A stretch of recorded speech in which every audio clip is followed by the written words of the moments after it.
তো গাইস আবারও কিন্তু একটা নতুন ভিডিও নিয়ে চলে এলাম এবং আজকের ভিডিওতে আমরা কথা বলবো দেবদার মুভি প্রজাপতি এর টোটাল 21 দিনের গ্রস বক্স অফিস কালেকশনকে নিয়ে এবং কথা বলবো মিটিন একটি খুনির সন্ধানে এই টোটাল 21 দিনের গ্রস বক্স অফিস কালেকশনকে নিয়ে কথা বলবো। অঙ্কুশ তার মুভি নারী চরিত্র বেজায় জটিল এই মুভিটির টোটাল 6 দিনের গ্রস বক্স অফিস কালেকশনকে নিয়ে।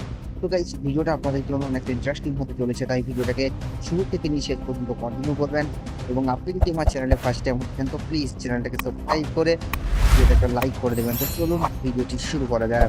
তো গাইস ফার্স্ট আমরা যে মুভিটাকে নিয়ে কথা বলবো সেটা হচ্ছে মিতিন একটি খুনির সন্ধানে। এই মুভিটার টোটাল 21 দিনের গ্রস বক্স অফিস কালেকশনকে নিয়ে, যদিও আপনারা জানেন মুভিটা এখনো পর্যন্ত দর্শকদের কাছ থেকে ভালো রিভিউ পাচ্ছে, ভালো রিয়াকশন পাচ্ছে।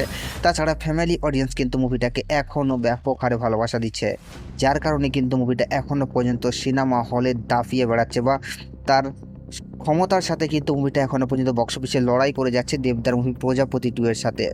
তো গাইস আপনাদেরকে আমি জানিয়ে দিই, কোয়েল মল্লিকের মুভি মিটিন একটি খুনির সন্ধানে মুভিটা তার অলরেডি 21 দিন কমপ্লিট করে ফেলেছে। ডে 21 এসে মুভিটা বক্স অফিস কালেকশন করেছে প্রায় 3 লক্ষ টাকার মতো এবং টোটাল 21 দিনে মুভিটা গ্রস বক্স অফিস কালেকশন করেছে 2,90,00,000 টাকা। তো গাইস এই মুভিটার বক্স অফিস কালেকশন নিয়ে আপনাদের কি মতামত আপনারা নিচের কমেন্টে অবশ্যই জানাবেন।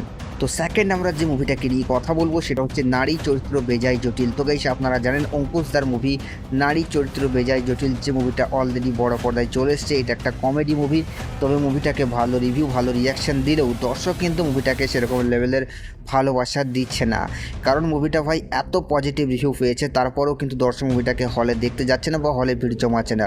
মানে মুভিটা যে হারে প্রথম দিকে সাড়া পেয়েছিল সেটা দেখে মনে হচ্ছিল যে এই মুভিটা হয়তো 2026-এর প্রথম মুভি, তো সেই থেকে অলরেডি সুপার হিট ব্লকবাস্টার তো হয়েই যাবে, কিন্তু কোথাও গিয়ে সেখানে হতাশ করলো। তো গাইস এই মুভিটাও দেখতে দেখতে তার অলরেডি 6 দিন কমপ্লিট করে ফেলেছে। ডে 6 এসে মুভিটা বক্স অফিস কালেকশন করছে প্রায় 5 লক্ষ টাকার মতো এবং টোটাল মুভিটা 6 দিনে গ্রস বক্স অফিস কালেকশন করেছে 1 কোটি টাকা। তো গাইস এই মুভিটারও বক্স অফিস কালেকশন নিয়ে আপনাদের কি মতামত নিচের কমেন্টে অবশ্যই জানাবেন।